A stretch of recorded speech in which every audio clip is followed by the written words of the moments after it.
CTET की चौथी श्रृंखला में आप सभी का स्वागत है। हेलो दोस्त, कैसे हैं आप सभी। और जैसे जैसे सीटेट का एग्जाम पास आ रहा है, हमें एक क्विक और सटीक रिवीजन की जरूरत होती है।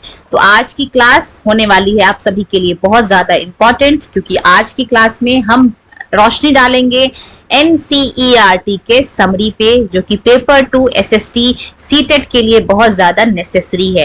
तो बिना डिले किए स्टार्ट करते हैं आज की क्लास क्वेश्चन नंबर या फिर पॉइंट नंबर 1 के साथ।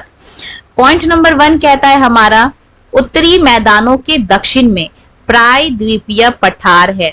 ये देखिए डायग्राम की हेल्प से आप देख सकते हैं, ये वाला एरिया हमारा उत्तरी मैदान है और इस उत्तरी मैदान के दक्षिण में, दक्षिण मतलब ये वाला हिस्सा, इस वाले हिस्से को हमने क्या कहा है, इस वाले हिस्सों को हमने प्रायद्वीपीय पठार कहा है, यानी कि प्लेट्यू कहते हैं इसको। अब इसकी जो शेप है वो कैसी है, आकृति इसकी त्रिभुजाकार है। जैसे कि आप डायग्राम में देख सकते हैं, ये हमें कैसे शेप में देखने को मिल रहा है, ये एक ट्रायंगुलर शेप बना रहा है। तो उत्तरी मैदान के दक्षिण में क्या है, आपको प्लेट्यू यानी कि पठार देखने को मिलेंगे, जिसका शेप त्रिभुजाकार यानी कि ट्रायंगुलर है। रोशनी डालेंगे अगले पॉइंट नंबर 2 हमारे स्क्रीन पे, and one of the most important point, जो कि बहुत ज्यादा इंपॉर्टेंट है, इसको पेन डाउन करके आपको लिख लेना है। बात करें पॉइंट की, तो पॉइंट नंबर 2 कहता है हमारा, जो हमारी अरावली रेंज है, अरावली श्रृंखला है, जो कि हमारे राजस्थान से स्टार्ट होती है। जैसे कि डायग्राम में आप देख सकते हैं, ये हमारा अरावली रेंज है। ये विश्व की सबसे पुरानी श्रृंखला है, यानी कि this is the one of the most oldest range in the world. बात करें अगले पॉइंट नंबर 3 हमारे स्क्रीन पे आ चुका है, और बात करेंगे अब हम विंध्य और सतपुरा रेंज की, यानी कि श्रृंखला की। बात करेंगे विंध्य और सतपुरा रेंज की, तो डायग्राम में देख सकते हैं, ये हमारा विंध्या रेंज है, यानी कि विंध्या की श्रृंखला है, और उसके ठीक नीचे ये सतपुरा रेंज यानी कि सतपुरा की श्रृंखला है। बात करें आगे की, तो इन रेंज से यानी कि इन श्रृंखलाओं से हमें नर्मदा और तापी नदियां बहती हुई दिखाई देंगी। अब नर्मदा और तापी की एक खासियत है, क्या खासियत है कि ये क्या है, वेस्ट फॉलोइंग रिवर है, ठीक है, यानी कि ये पश्चिम की तरफ बहने वाली नदियां हैं। ये रहा हमारा नर्मदा और ये रहा हमारा तापी। ये पश्चिम दिशा में फॉल करती हैं, गिरती हैं, और अपना पानी कहाँ गिराती हैं, अरेबियन सी यानी कि अरब की खाड़ी में। बात करेंगे अगला पॉइंट पे, यानी कि पॉइंट नंबर 4 हमारे स्क्रीन पे है, जो कि क्या कह रहा है, पश्चिम में पश्चिमी घाट, यानी कि ये हमारा पश्चिम वाला एरिया है, इसमें क्या है, ये साइड में हमारा वेस्टर्न घाट यानी कि पश्चिमी घाट है, जिसको हम लोग क्या कहते हैं, सह्याद्री भी कहते हैं। इस पॉइंट को भी आपको पेन डाउन करना है। अगर आपसे ये पूछा जाए कि पश्चिमी घाट का एक अदर नाम क्या है, तो पश्चिमी घाट को हम सह्याद्री भी कहते हैं। वहीं बात करेंगे पूर्व में, तो पूर्व में क्या है, इसके ईस्टर्न घाट यानी कि पूर्वी घाट है। रोशनी डालेंगे अपने अगले पॉइंट नंबर 5 की, जो कि क्या कह रहा है हमसे, नदियों के द्वारा लाई गई बहुत महीन मिट्टी जो नदी बेसिन में निक्षेपित कर दी जाती है, उसको हमने क्या कहा है, जलोढ़ निक्षेप कहा है। यानी कि जब नदियां यहाँ से चल रही हैं, तो अपने साथ कंकर, बालू, पत्थर, बहुत सारी चीजें बहा के ला रही हैं, तो लास्ट में क्या करती हैं, ये किसी ना किसी या तो अरब सागर में गिरती हैं या फिर बे ऑफ बंगाल में गिरती हैं। तो ये क्या करती हैं, जहां गिरती हैं वहां सारा का सारा कचरा अपने साथ जो भी बहा के ले आती हैं वहां डाल देती है, और इस पॉइंट को हमने क्या कहा है, जलोढ़ निक्षेप कहा है। बात करेंगे अगले पॉइंट नंबर 6 हमारे स्क्रीन पे है, और अब हम बात करेंगे गंगा ब्रह्मपुत्र नदियां। गंगा एवं ब्रह्मपुत्र नदियां विश्व के सबसे बड़े डेल्टा का निर्माण करती हैं, जिसको हम लोग क्या कहते हैं, सुंदरवन डेल्टा कहते हैं। यानी कि जो गंगा और ब्रह्मपुत्र नदियां हैं, ये आपस में क्या करती हैं, वर्ल्ड की सबसे लॉन्गेस्ट डेल्टा बनाती हैं, जिसको हमने क्या कहा है, सुंदरवन डेल्टा कहा है। और ये जो डेल्टा है, जैसा कि डायग्राम में आप देख सकते हैं, ये हमारा सुंदरवन का एरिया है। तो ये कैसा शेप है हमारा, ट्रायंगुलर शेप का है। इसकी भी जो आकृति है वो कैसी है, त्रिभुजाकार है। बात करेंगे अगले पॉइंट नंबर 7 हमारे स्क्रीन पे आ चुका है। डेल्टा की बात करेंगे। डेल्टा स्थल का वो भाग है जो नदी के मुहाने पर बनता है, यानी कि जब हम नदी के कॉर्नर पे पहुंचते हैं वहां जो बनता है उसको हमने डेल्टा का नाम दिया है। जहां नदियां समुद्र में प्रवेश करती हैं वह उस जगह को क्या कहा जाता है, उसका मुहाना कहा जाता है। बात करेंगे अगले पॉइंट नंबर 8 की। यहाँ पे हम कुछ नदियों को डिस्कस करेंगे। महानदी, गोदावरी, कृष्णा, कावेरी, ये सारी की सारी नदियां कहाँ गिरती हैं, बंगाल की खाड़ी में। यानी कि इधर के साइड हमारी बंगाल की खाड़ी है, यहीं पे सारी की सारी नदियां महानदी, गोदावरी, कृष्णा, कावेरी नदियां गिरती हैं।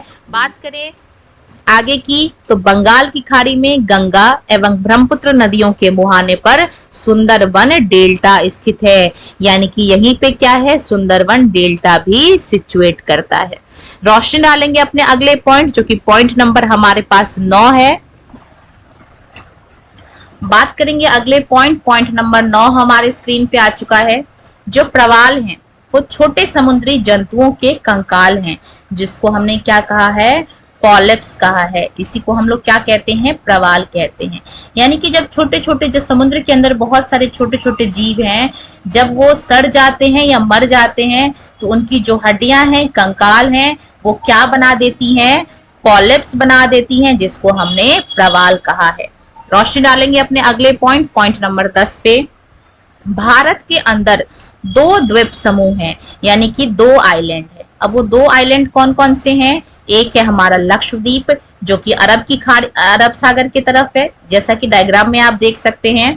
वहीं बात करेंगे अगले की तो दूसरा हमारा कहाँ पे है, बे ऑफ बंगाल के पास, ये हमारा अंडमान और निकोबार है। तो भारत के 2 समूह द्वीप हैं, एक है हमारा लक्षद्वीप जो कि अरब सागर में आता है, वहीं बात करें अंडमान और निकोबार की तो वो हमारा बे ऑफ बंगाल यानी कि बंगाल की खाड़ी में स्थित है। बात करेंगे अगले पॉइंट की, जैसा कि मैंने अभी आपको बताया, अंडमान एवं निकोबार द्वीप समूह भारत से दक्षिण यानी कि साउथ पूर्व दिशा में बंगाल की खाड़ी में स्थित है, यानी कि साउथ ईस्ट डायरेक्शन में ये हमारा अंडमान और निकोबार स्थित है जो कि बंगाल की खाड़ी में है। बात करेंगे पॉइंट नंबर 12 की, मौसम वायुमंडल में दिन प्रतिदिन होने वाला परिवर्तन है। बात करेंगे वेदर की, तो वेदर क्या है, डे टू डे चेंज, यानी कि जो हर दिन बदल रहा है, हर मिनट बदल रहा है, हर घंटे कभी धूप हो रही है, कभी बारिश हो रही है, इस चीज को हमने मौसम यानी कि वेदर कहा है। बात करेंगे पॉइंट नंबर 13 की, दिसंबर से फरवरी तक का सीजन जो है उसको हमने क्या कहते हैं, ठंडा मौसम होता है और उसको हम सर्दी कहते हैं। वहीं बात करेंगे मार्च से मई की, तो इस टाइम मौसम हमारा गर्म होता है जिसको हमने गर्मी कहा है।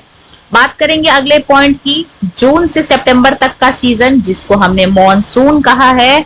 और अब हम बात करेंगे अक्टूबर से नवंबर तक का सीजन जिसको हमने शरद यानी कि ऑटम कहा है। बात करें अगले पॉइंट नंबर 14 की, ठंडे मौसम में सूर्य की सीधी किरणें नहीं पड़ती है। जैसे ठंडा सीजन होता है, विंटर होता है, तो इसमें हमें क्या होती है, सूरज की रोशनी हमारे शरीर पे सीधी नहीं पड़ती है। क्यों, क्योंकि हमारा उस टाइम टेम्परेचर क्या होता है, कम होता है। वहीं बात करेंगे गर्मी की, तो गर्मी के मौसम में जो सूरज की किरणें हैं वो डायरेक्ट हमारे शरीर पे फॉल करती हैं, जैसा कि आप देख सकते हैं। बेचारा बच्चा परेशान हो चुका है इस डायग्राम में। दिन के टाइम जो गर्म और सूखी हवा चलती है उसको हमने क्या नाम दिया है, उसको हम लू कहते हैं। नंबर 15 से हम शुरू करेंगे आगे के पॉइंट्स को। पॉइंट नंबर 15 कहता है हमारा दक्षिण पश्चिम मॉनसून, जिसको हमने साउथ वेस्ट मॉनसून कहते हैं, या जिसको हम वर्षा का मॉनसून कहते हैं। यानी कि साउथ वेस्ट मॉनसून यानी कि दक्षिण पश्चिम मॉनसून में क्या होता है, बारिश आती है। इस टाइम जो पवन है वो बंगाल की खाड़ी तथा अरब सागर से स्थल की ओर बहती हैं। तो जब मॉनसून आता है तो समुद्र से हवा चलनी शुरू होती है और स्थल की ओर जाती है। जब ये पवन पहाड़ों से टकराती हैं तो क्या होता है, वर्षा होती है। बात करेंगे अगले पॉइंट नंबर 16 हमारे स्क्रीन पे है। मॉनसून के लौटने का मौसम जिसको हम क्या कहते हैं, रिट्रेटिंग ऑफ मॉनसून या ऑटम सीजन। इस टाइम क्या होता है, ठीक उल्टा, यानी कि अब जो पवन है वो स्थल से कहाँ जाएंगी, स्थल से जाएंगी वो वापस समुद्र की ओर। और इस टाइम दक्षिणी भागों में यानी कि तमिलनाडु, आंध्र प्रदेश, इस एरिया में क्या होता है, मौसम में वर्षा होती है। तो अगर आपसे पूछा जाए कि लौटते हुए मॉनसून में किस एरिया में बारिश होती है, तो आपको बताना है तमिलनाडु और आंध्र प्रदेश में लौटते हुए मॉनसून से बारिश होती है। बात करेंगे अगले पॉइंट नंबर 17 हमारे स्क्रीन पे है। किसी स्थान पर अनेक वर्षों में मापी गई मौसम की औसत दशा को हम लोग क्या कहते हैं, जलवायु कहते हैं, यानी कि क्लाइमेट कहते हैं। अब भारत की जलवायु को हम मोटे तौर पे कौन सी जलवायु कहते हैं, मॉनसूनी जलवायु कहते हैं। क्यों? क्योंकि ये मौसम के हिसाब से बदलती हैं। मॉनसून शब्द अरबी भाषा के मौसम शब्द से लिया है, जिसका मतलब होता है मौसम। बात करेंगे अगले पॉइंट नंबर 18 हमारे स्क्रीन पे आ चुका है। भारत की जो कंडीशन है वो कैसी है, उष्ण कटिबंध है, यानी कि ट्रॉपिकल है। इस वजह से यहाँ पे जो वर्षा है वो किस पे डिपेंडेंट है, मॉनसूनी पवन पे। भारत में कृषि वर्षा यानी कि एग्रीकल्चर, ये जो भारत में जो कृषि है, खेती है, फार्मिंग है, वो भी किस पे डिपेंडेंट है, हमारे वर्षा पे डिपेंड है। अच्छे मॉनसून का क्या मतलब है हमारे यहाँ, पर्याप्त वर्षा और प्रचुर मात्रा में फसलों का उत्पादन। तो जैसा कि हमने देखा कि भारत किस पे डिपेंड है, भारत की जो एग्रीकल्चर है वो बेसिकली डिपेंड है हमारे बारिश पे। तो अगर ज्यादा बारिश होगी तो अल्टीमेटली जो फसल है वो अच्छी होगी। बात करें पॉइंट नंबर 19 की, किसी स्थान की जलवायु यानी कि किसी भी एरिया की क्लाइमेट किस पे डिपेंड करता है, कि उसकी ऊंचाई पे, कि उसका हाइट कितनी है। जैसे पहाड़ों पे कैसा होता है क्लाइमेट, ठंडी होती है। समुद्र से दूरी, अब जो समुद्र के आसपास वाले एरिया हैं जैसे गोवा हो गया, मुंबई हो गया, यहाँ पे ज्यादा गर्मी नहीं पड़ती है। वहीं बात करें ऑल्टीट्यूड की, इन सभी पे डिपेंड करता है। इसीलिए हमें भारत की जलवायु में क्षेत्रीय विभिन्नता का अनुभव होता है। अगर अभी आप जम्मू कश्मीर चले जाओ तो आपको ठंड का अनुभव होगा, वहीं आप राजस्थान चले जाओ तो आपको गर्मी का अनुभव होगा, वहीं आप पहाड़ों पे चले जाओ तो अगेन आपको ठंड फेस करनी है, वहीं अगर आप गोवा, मुंबई की तरफ चले जाओ तो आपको हल्की हल्की गर्मी, नॉर्मल सीजन समझ में आएगा। तो इस तरीके से आप कह सकते हैं कि जो भारत की जो जलवायु है वो क्षेत्रीय विभिन्नता की वजह से अलग अलग है। बात करें अगले पॉइंट राजस्थान की, तो राजस्थान के मरुस्थल में क्या है, जैसलमेर जगह है और बीकानेर जगह है। ये जो जगह है ये बहुत ज्यादा गर्म है। जबकि बात करें जम्मू कश्मीर के द्रास और कारगिल की, तो ये जगह कैसी है, बर्फीली और ठंडी है। बात करें अपने अगले पॉइंट नंबर 21 में, and one of the most important point, mark कर लेना है इसको। विश्व में सबसे ज्यादा बारिश मेघालय के मौसिनराम में होती है। अगर आपसे पूछा जाए कि वो कौन सी जगह है जहां पे सबसे ज्यादा बारिश होती है, not even in India, world में, तो हम नाम लेंगे मौसिनराम का। वहीं बात करें जैसलमेर की, तो ये हमारे राजस्थान में आता है जहां पे बिल्कुल भी वर्षा नहीं होती है। अब हम बात करने वाले हैं वनस्पति, पेड़ पौधों की। तो घास, झाड़ियां और पौधे जो बिना किसी मनुष्य की सहायता से उपजते हैं उसको हम लोग नेचुरल वेजिटेशन यानी कि प्राकृतिक वनस्पति कहते हैं। अब घास को तो कोई उगाने नहीं जाता, ये क्या है, अपने आप ही उग जाते हैं, तो इसको हमने क्या कहा है, ये हमें नेचर से मिले हैं यानी कि नेचुरल वेजिटेशन कहा है। बात करें अगले पॉइंट नंबर 23 की, जलवायु की विभिन्नता के कारण भारत में अलग अलग तरह की वनस्पतियां पाई जाती हैं, यानी कि जलवायु जो है हर जगह अलग अलग है, इस वजह से हर जगह की जो वेजिटेशन है, पौधे हैं, वो अलग अलग पाए जाते हैं। बात करें विभाजन की, तो भारत में हमने वनस्पतियों को 5 प्रकार में विभाजित किया है। सबसे पहला है उष्ण कटिबंध यानी कि ट्रॉपिकल, दूसरा है हमारा सदाबहार जिसको हम लोग एवरग्रीन कहते हैं, नेक्स्ट है हमारा उष्ण कटिबंधीय पतझड़ जिसमें पेड़ पौधे की जो पत्ते हैं वो झड़ जाती हैं, नेक्स्ट है कटीली जो राजस्थान वगैरह में आपको दिखाई देंगी, नेक्स्ट है माउंटेन वाली वनस्पति जो आपको पहाड़ों पे दिखेंगी, और अंत में हमारा मैंग्रोव वन है जो कि भारत के कुछ हिस्सों में आपको दिखाई देगा। रोशनी डालेंगे। अगले पॉइंट बात करेंगे उष्णकटिबंधीय वर्षा वन की। तो उष्णकटिबंधीय वर्षा वन उन क्षेत्रों में पाए जाते हैं जहां वर्षा बहुत अधिक होती है, यानी कि जिस एरिया में सबसे ज्यादा बारिश होती है वहां किस प्रकार के वन पाए जाते हैं, उष्णकटिबंधीय वर्षा वन पाए जाते हैं। ये इतने घने होते हैं कि सूरज की रोशनी जमीन तक नहीं पहुंच पाती।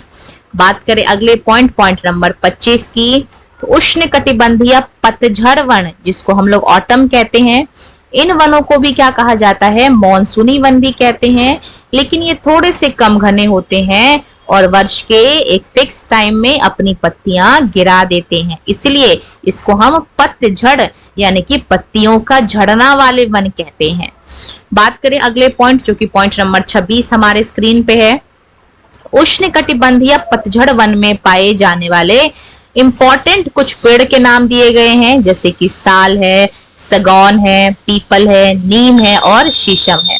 ये कहाँ पाए जाते हैं, मध्य प्रदेश, बिहार, उत्तर प्रदेश, झारखंड, छत्तीसगढ़, उड़ीसा, इन जगहों पे ये वाले पेड़ पाए जाते हैं। बात करें 27 की, कटीली झाड़ियां देश के शुष्क भागों में पाई जाती हैं, यानी कि जो इस तरीके की जो कांटे वाले पेड़ पौधे हैं ये आपको देश के शुष्क भाग यानी कि राजस्थान वगैरह में आपको देखने को मिलेंगे। इनकी पत्तियों में बड़े बड़े कांटे होते हैं और ये कुछ इंपॉर्टेंट एग्जाम्पल हैं इनके, जैसे कैक्टस हो गया, खेर हो गया, बबूल हो गया, कीकर हो गया। वहीं बात करें एरिया की तो राजस्थान, पंजाब, हरियाणा, पश्चिमी घाट, इन एरियो में इस तरह के पौधे आपको देखने को मिल जाएंगे। बात करें पॉइंट नंबर 28 की, पर्वतीय वनस्पति, पर्वतों में ऊंचाई के अनुसार वनस्पतियों के विभिन्न प्रकार पाए जाते हैं, यानी कि जैसे जैसे हाइट बढ़ता है, थोड़ा सा नीचे हो, अगर हम शिवालिक वाले रेंज में हो तो पेड़ पौधे आपको थोड़े घने दिखने को मिल जाएंगे। वहीं अगर आप बीच डून वाले एरिया में चले जाओ जैसे देहरादून वगैरह तो यहाँ आपको थोड़े कम पेड़ पौधे देखने को मिलेंगे। वहीं अगर आप सबसे टॉप पे कश्मीर वगैरह चले जाओ तो आपको ना के बराबर। और इसके अलावा ऊंचाई बढ़ने के साथ साथ तापमान में कमी आती है, यानी कि जैसे जैसे हम पहाड़ों पे और ऊंचे बढ़ते जाएंगे वहां के टेम्परेचर में हमको कमी यानी कि ठंड देखने को मिलेगा। बात करें पॉइंट नंबर 29 की, समुद्र तल से 1500 मीटर से 2500 मीटर की ऊंचाई के बीच पेड़ों का आकार को हम लोग क्या कहते हैं, शंकुआकार यानी कि कॉनिकल शेप के पौधे। इन पौधों को हमने शंकुधारी वृक्ष कहा है, यानी कि कॉनिकल ट्री कहते हैं इसको। और इसके कुछ एग्जाम्पल हैं जैसे कि चीर हो गया, पाइन हो गया, देवदार के पौधे हो गए।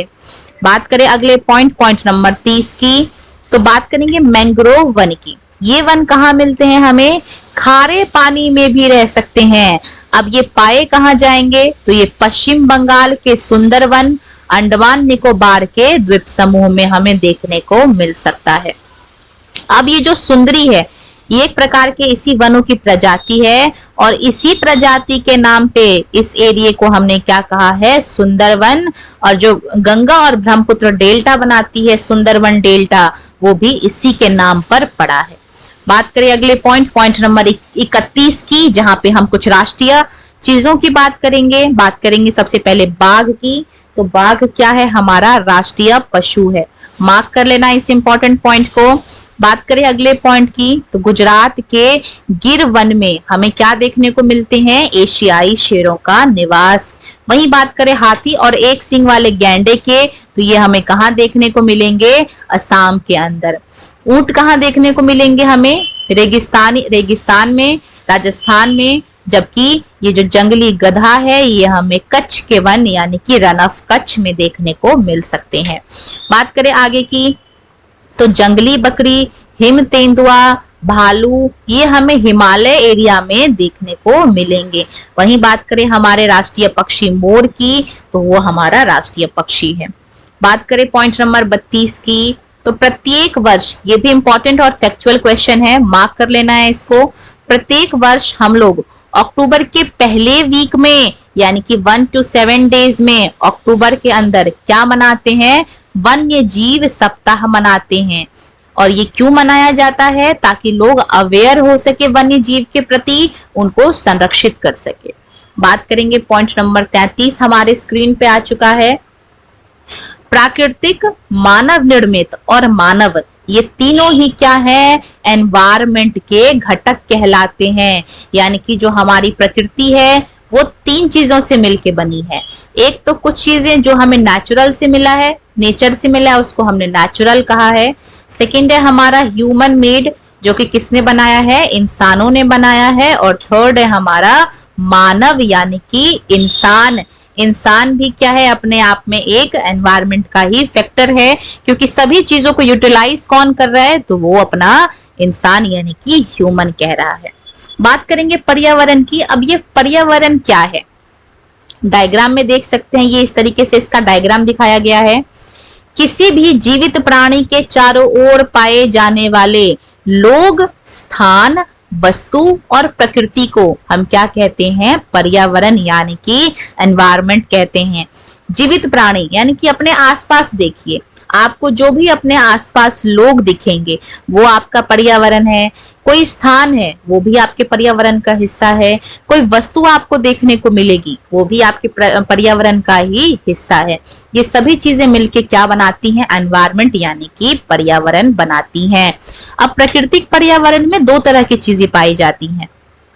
एक तो है हमारा जीवीय, जिसको हमने बायोटिक कहा है, और दूसरा है हमारा अजीवीय, जिसको हमने अबायोटिक कहा है। जीवीय सजीव प्राणियों का संसार है, सजीव प्राणी जो सांस ले सकते हैं। जीवीय पर्यावरण के दो प्रमुख घटक हैं। पहला है पादप और जंतु यानी कि पेड़ पौधे और जानवर, और दूसरे हैं अजीवीय यानी कि अबायोटिक जो सांस नहीं ले सकते हैं, यानी कि निर्जीव प्राणियों का संसार। फॉर एग्जाम्पल स्थल हो गया हमारे पास, माउंटेन्स हो गए हमारे। बात करें अगले पॉइंट नंबर 36 हमारे स्क्रीन पे आ चुका है। भूमि, जल, वायु, पेड़ पौधे एवं जीव जंतु, ये सभी चीजें, इसको हमने तो नहीं बनाई है, ये हमें कहां से मिली है? नेचर से मिली हैं। और इन चीजों को हम क्या कहते हैं? नेचुरल एनवायरनमेंट यानी कि प्राकृतिक पर्यावरण के नाम से जानते हैं। बात करें अगले पॉइंट नंबर 37 हमारे स्क्रीन पे है। और अब यहाँ से हम डिस्कस करने वाले हैं अपने पृथ्वी के अलग अलग स्थलों की, चट्टानों की, प्लेटों की। शुरू करेंगे पॉइंट नंबर 37 से। तो पृथ्वी की ठोस परपटी या कठोर ऊपरी परत को हम क्या कहते हैं? स्थल मंडल, यानी कि इसको हमने लिथोस्फीयर का नाम दिया है। ये देखिए डायग्राम की हेल्प से आप देख सकते हैं, ये हमारा पृथ्वी है, ये कुछ माउंटेन्स हैं, ये हमारे पेड़ पौधे हैं जो कि हमारे धरती पे पाए जाते हैं। इसके सबसे ऊपर वाले लेयर को हम क्या कहते हैं? परपटी कहती हैं, यानी कि क्रस्ट कहते हैं। अब ये जो सबसे ऊपर वाली परत है, इसी को हमने क्या कहा है? स्थल मंडल यानी कि लिथोस्फीयर का नाम दिया है। ये चट्टानों और खनिजों से मिलकर बना होता है और मिट्टी की एक पतली सी चादर से ढका होता है। बात करेंगे अगले पॉइंट नंबर 38 की, और यहाँ पे हम लिथोस्फीयर को ही डिस्कस करने वाले हैं। तो लिथोस्फीयर यानी कि स्थल मंडल वह एरिया है जो हमें वन, कृषि और मानव बस्तियों के लिए भूमि, पशुओं को चरने के लिए घास प्रदान करता है, और यह खनिज संपदा का भी एक अच्छा सोर्स है। बात करें पॉइंट नंबर 39 हमारा स्क्रीन पे है। जल के क्षेत्र को क्या कहा है हमने? जलमंडल कहा है, यानी कि वो एरिया जो वाटर से घिरा हुआ है उसको हमने क्या कहा है? जलमंडल यानी कि हाइड्रोस्फीयर कहा है। बात करें आगे की, तो क्या क्या सोर्सेज हैं इसके? नदी में हमें पानी देखने को मिलते हैं, लेक्स में हमें पानी को देखने मिलते हैं, समुद्र में हमें पानी मिलता है यानी कि सी जिसको कहते हैं हम, ओशियन यानी कि महासागर में हमें पानी को देखने को मिलते हैं। और ये सभी पानी हमारे प्राणियों के लिए यानी कि जीव जंतुओं, पेड़ पौधे सभी के लिए इंपॉर्टेंट है। बात करें पॉइंट नंबर 40 की, और यहाँ हम डिस्कस करने वाले हैं अपने वायुमंडल यानी कि एटमॉस्फेयर को। पृथ्वी का गुरुत्वाकर्षण बल अपने चारों ओर वायुमंडल को थामे रखता है। वायुमंडल की एक और इम्पोर्टेंस है कि ये हमें सूरज की जो हार्मफुल किरण है, हानिकारक रेज हैं, उससे हमें प्रोटेक्ट करती हैं। बात करेंगे पॉइंट नंबर 41 की, तो पॉइंट नंबर 41 हमारा क्या कहता है, पादप एवं जीव जंतु मिलकर क्या बनाते हैं, जैव मंडल यानी कि बायोस्फीयर बनाते हैं। अब बायोस्फीयर क्या है, पृथ्वी का वह हिस्सा जहां पे स्थल यानी कि लैंड भी है, जल यानी कि पानी भी है और वायु भी है। जहां पानी, लैंड और हमारा एयर तीनों मिल जाए तो वहां पे क्या होता है, लाइफ पॉसिबल हो जाता है। और इसी एरिया को हमने क्या कहा है, बायोस्फीयर यानी कि जैव मंडल का नाम दिया है। डायग्राम की हेल्प से देख सकते हैं, ये वाला एरिया हमारा बायोस्फीयर है। अब ये बायोस्फीयर किस किस चीजों से मिलके बना है, तो ऊपर हमारा एटमॉस्फेयर यानी कि हवा है, ये हमारी जमीन यानी कि लिथोस्फीयर लैंड है, और ये हमारा पानी वाला एरिया हाइड्रोस्फीयर यानी पानी है। तीनों का संगम बायोस्फीयर बनाता है। बात करें पॉइंट नंबर 42 हमारे स्क्रीन पे, और यहाँ पे हम डिस्कस करने वाले हैं परितंत्र यानी कि इकोसिस्टम की। तो हमारे परितंत्र क्या है, वह तंत्र जिसमें समस्त जीवधारी आपस में एक दूसरे के साथ तथा पर्यावरण के उन सभी भौतिक और रासायनिक कारकों के साथ परस्पर क्रिया करते हैं, जिसमें वो निवास करते हैं। ये सब ऊर्जा और पदार्थ के स्थानांतरण द्वारा संबंधित हैं। सीधी भाषा और आसान भाषा में अगर आपको परितंत्र समझाऊं तो पर्यावरण में जितने जीव हैं, चाहे वो कोई पेड़ हो, पौधा हो, जीव हो, जंतु हो, वो सभी एक दूसरे पे डिपेंड हैं। हम पेड़ पौधों पे डिपेंड हैं सांस लेने के लिए, भोजन प्राप्त करने के लिए। एट द सेम टाइम पेड़ पौधे भी हम पे डिपेंड हैं, किस चीज के लिए, कार्बन डाइऑक्साइड हम जो है क्या करते हैं, ऑक्सीजन लेते हैं, at the same time carbon dioxide release करते हैं, और वही कार्बन डाइऑक्साइड पेड़ पौधे क्या करते हैं, कंज्यूम करते हैं। यानी कि हमारे परितंत्र में, इकोसिस्टम में जितने लोग हैं वो एक दूसरे पे डिपेंडेंट हैं, और वो आपस में भी क्या है, इंटरडिपेंडेंट है। तो इन्हीं संबंध को हमने परितंत्र यानी कि इकोसिस्टम का नाम दिया है। डायग्राम की हेल्प से आप देख सकते हैं, इसमें आपको बहुत अच्छे से क्लियर होगा कि कैसे सभी जीव जंतु एक दूसरे पे डिपेंडेंट हैं। बात करेंगे पॉइंट नंबर 43 की। One of the most important point, factual question है, मार्क कर लेना है आपको। प्रत्येक वर्ष 5 जून को हम लोग क्या मनाते हैं, वर्ल्ड एनवायरनमेंट डे यानी कि पर्यावरण दिवस मनाया जाता है 5 जून को। बात करेंगे पॉइंट नेक्स्ट यानी कि पॉइंट नंबर 44 हमारे स्क्रीन पे आ चुका है, जो कि बताता है बार्टर सिस्टम के बारे में।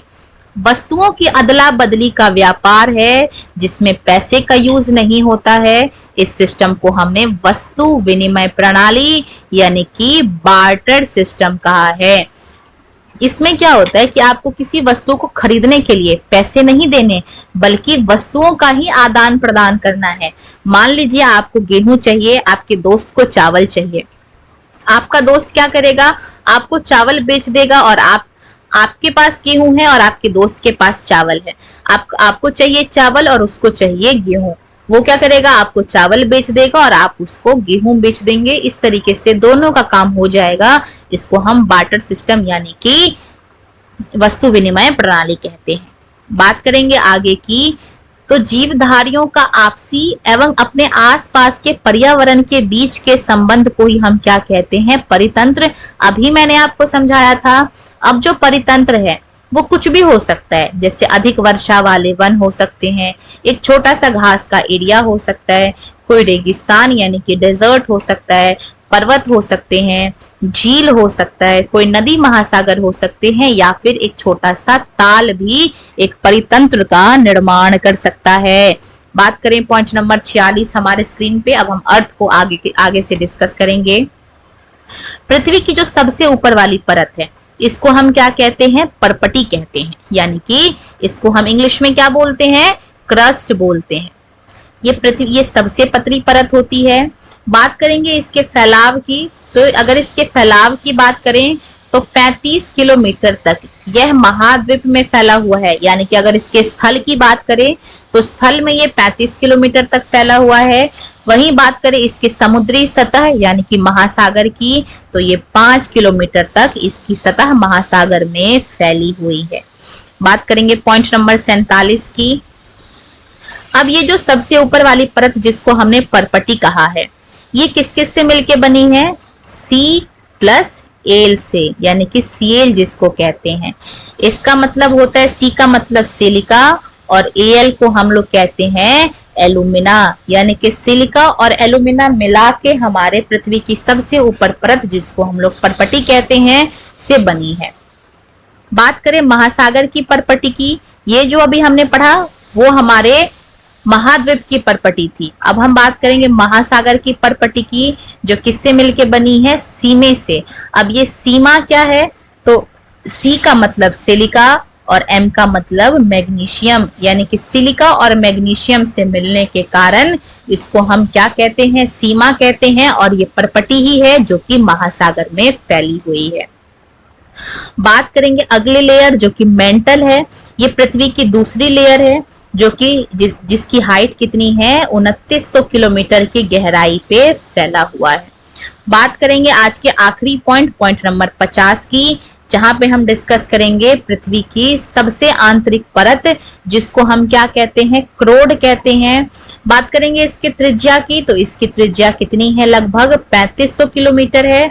और यह किस किस से मिलके बनी है? निकेल और लोहे से मिलके बनी है, जिसको हम क्या कहते हैं? निफे कहते हैं।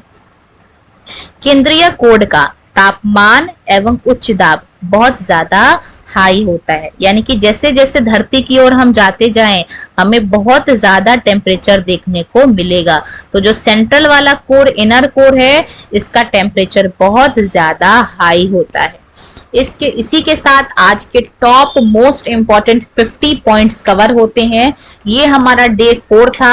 आगे हमने ऐसे ही कुछ इम्पॉर्टेंट पॉइंट्स को डिस्कस किया है और आगे आने वाली क्लासेस में भी हम इन्हीं पॉइंट्स को उठाएंगे आगे से और डिस्कस करेंगे। इस तरीके से आपकी एनसीईआरटी की समरी सीटेट के लिए कंप्लीट होती है।